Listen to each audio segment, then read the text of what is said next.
Hey guys, and welcome back to my channel. My name is Shay and this is Manifesting with Karmic Sight Gal. So thank you for joining me again for another video. Today I am going to be discussing more about manifesting, but today what I specifically want to talk about is manifesting before you are ready for the manifestation to come into fruition.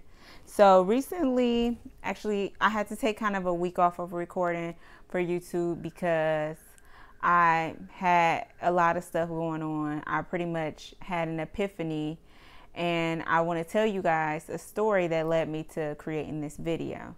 So as you know, I consider myself to be a master manifester, and I don't say that just because I don't know.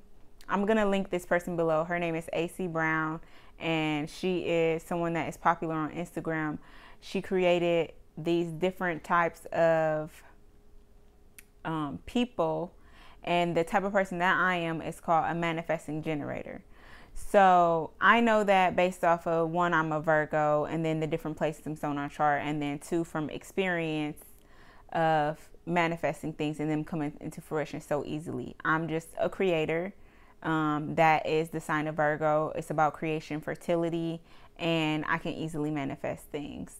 And sometimes I might manifest something and I'm not actually ready to receive it, and shit goes to hell because it's like, okay, I wanted it, but I wasn't actually ready to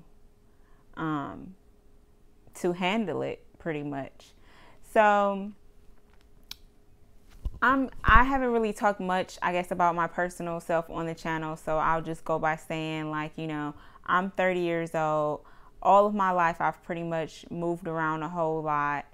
I really didn't have that great of a childhood. I definitely grew up like in poverty. A lot of times I had some of the things that I needed, but not all of the things that I needed. And I'm really not going to go into so much detail about that. But just know that I struggled a lot growing up.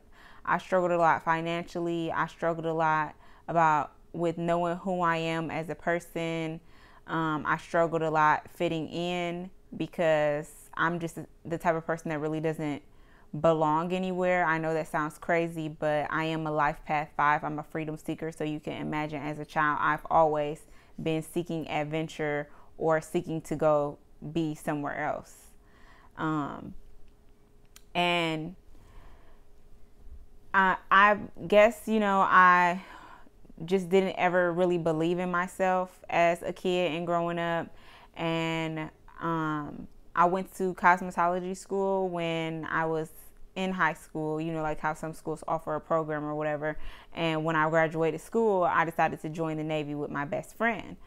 So I joined the Navy with my best friend, and we joined on a buddy plan, and we were under the assumption that we would be getting stationed together. We were just going to be living our best lives, like doing it up. And that really wasn't the case. Once we were close to graduation, we both got orders, and they were to totally separate places, even though we asked for the exact same places. So I ended up getting stationed in Hawaii. She ended up getting stationed in California, and I was in the Navy for about 3 years until I got kicked out. Now, what led me to getting kicked out was I shared prescription medication with my best friend. She had a lot of feminine problems and issues. And if you guys are familiar with the military or have service members in your family, you can pretty much guarantee that the healthcare is shit. So I know a lot of people, you know, join the military for free healthcare. Yes, it's free, but one, you're not going to get the help that you need when you need it. You're probably going to get turned away. They're probably going to give you some fucking ibuprofen when you actually need help or to be diagnosed for something, okay? They real sweep it under the ruggers. It's pretty much like being black in America trying to get health care, except everybody in the military is getting shitty health care, no matter if you are at the lowest rank or the highest rank. So they didn't do anything to help her. Everybody was aware of her situation. Before we went on deployment, I broke my finger. I smashed it inside of one of the dog tight doors, and not the whole thing, but like a portion of it was literally chopped off and hanging by a thread. So of course they gave me pain medication and fucking still sent me on deployment. Did not give me any type of surgery on my finger. Didn't even give me fucking stitches, okay?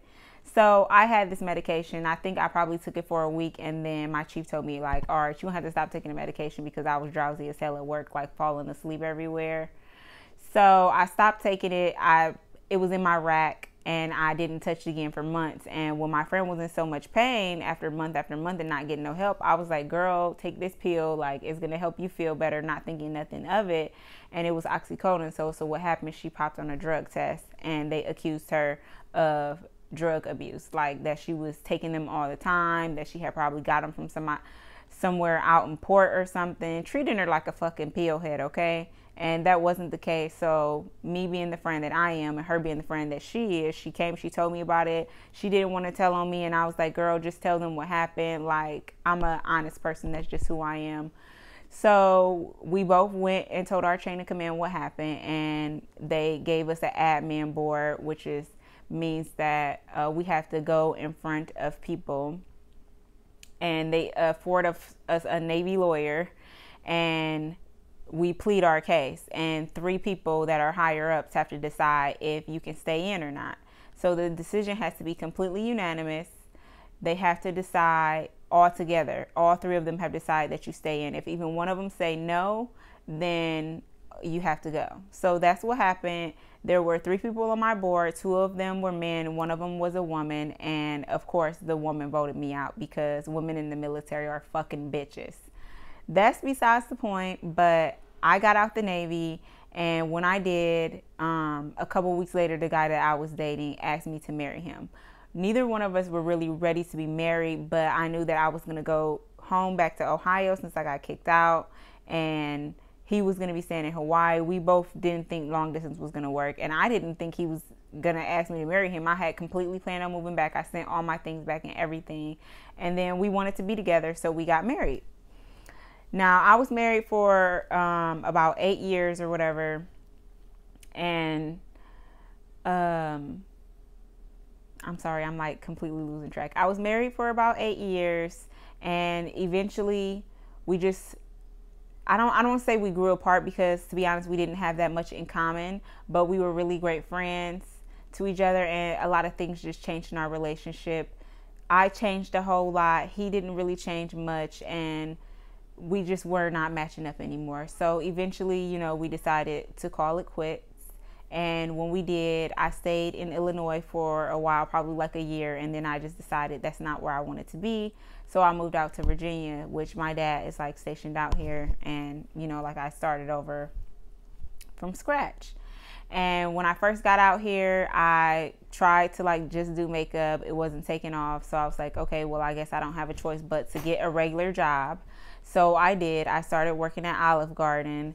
And I worked there probably for like 3 or 4 months, just got lazy and wasn't trying to pursue my dreams at all. And then finally I was like, okay, that's enough. I'm going after what I want. So I did. That's when I started Full Moon Beauty. If you guys don't know, I am an esthetician. So I mostly specialize in lash extensions. I do makeup, full body waxing on women.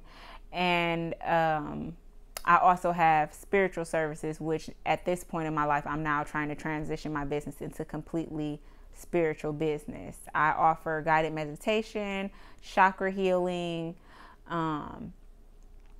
tarot reading. I do love readings, and I specialize in life path reading, and which that means is dissecting your life path for you personally and helping you, guiding you so that you can get onto that path and reach your highest self.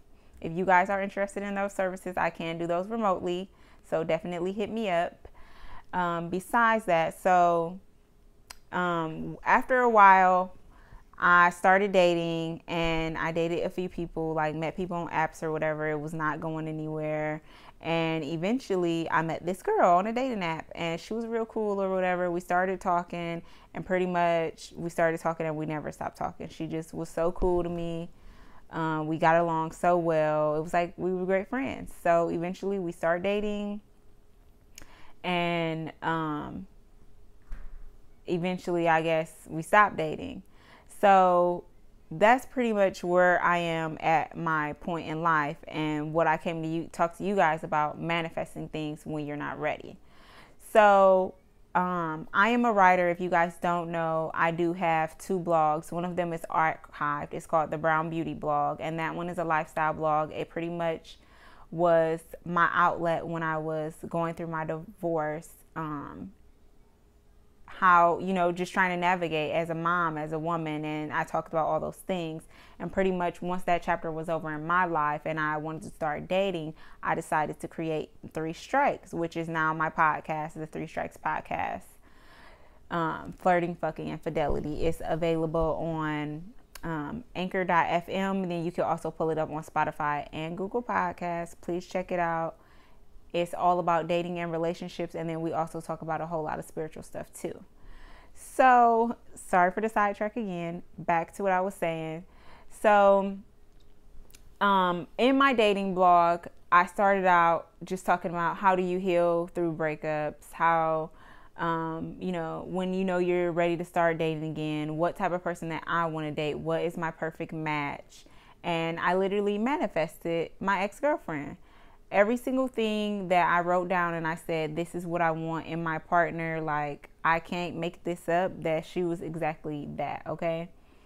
But I thought I was ready to be in a relationship, and I absolutely was not ready to be in a relationship, which is like super sad. You think you are healed, and I feel like kind of until we broke up, I didn't actually realize that I wasn't as healed as I thought I was. And us just being together was pretty triggering for me. I didn't have the tools, and I didn't understand. I wasn't self-aware enough to realize what I was doing to like kind of harm the relationship or, enable it from growing.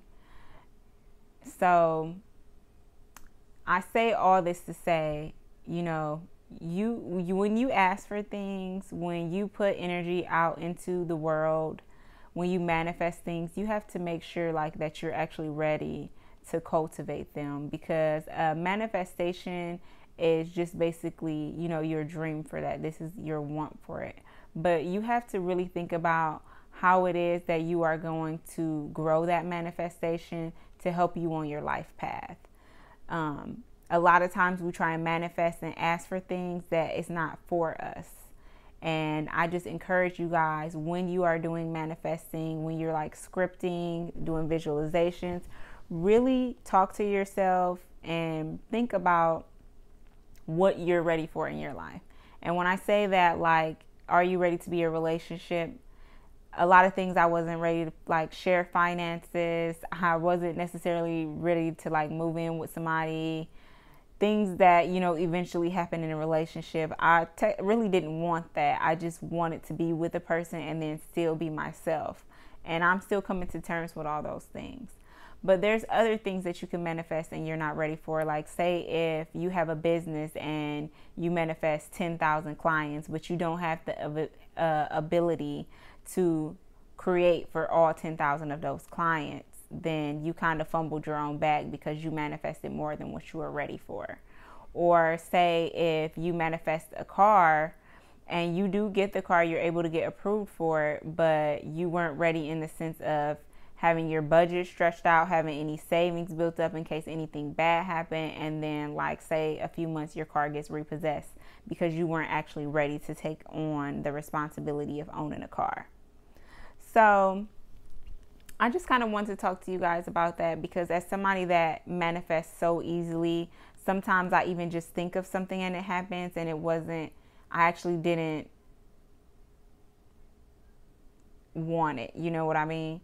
So if you can relate to me as being like what Aycee calls a manifesting generator, or if you feel like, your manifestations come into fruition so quickly and easily, or if you're a beginner manifester, just be mindful, be aware what it is that you're asking the universe for and what you're willing to do to get it. Because sometimes that requires you to change, it requires you to heal, it requires you to let go of things.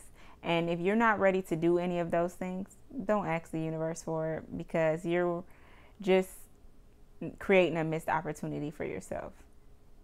So thank you guys for watching. I hope you enjoyed this video.